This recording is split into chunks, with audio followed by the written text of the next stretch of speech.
income gets you into the game. Like ultimately, you cannot build wealth that provides for your, longevity if you don't have that income starting off. So income comes in, you trap the surplus, you put that surplus to work. So I always think about income as gets me in the game. And then ultimately, if I'm putting some of that income to the side, I can absolutely leverage off the back of that. Because what we're trying to do over the journey of wealth creation, that accumulation phase, is take a bit of that income out, and capital is replacing that thing that it's appreciating over time. So in business, same sort of thing. So businesses build up value, capital value, and they have an income derived off the back of that. So we're thinking about small businesses that we're in. We're in the small business of private rental accommodation. So in the start, we need to add that income, keep that income coming in.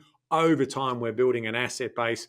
And then off that asset base is obviously then deriving us that passive income that allows us our freedom of our time. So I think that's the really nice piece of what income from a job security point of view gives us. It gives us this opportunity to say, okay, I can enter the game and I can stay in the game that provides the fuel to the fire that allows me to build up that wealth accumulation over time.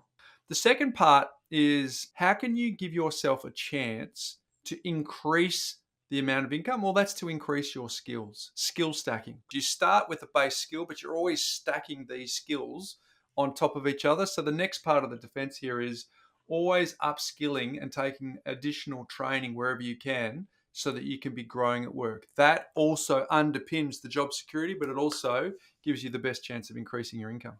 The next important part, if you're thinking about how you're positioning yourself to your value to increase your skills and potentially increase that income, is what sort of people responsibility you have. So you might have people responsibility, you might have safety responsibilities, you might have some of these other responsibilities. And we all know that managing people for performance, individuals who have different views and ways that they look at the world, that's always challenging. So the more people you directly look after, or you have a management team that then looks after, those lines. So that is also going to be factored into your overall value. So what are you doing, coming back to the point around building on your skills? What are you doing to developing your people management skills?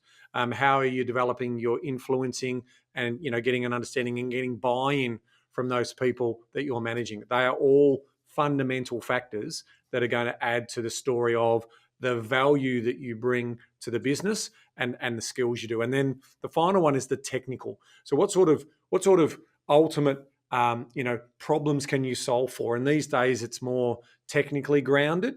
There obviously is a lot of slow logic and big decisions that need to be made about human behavior and human interest stuff.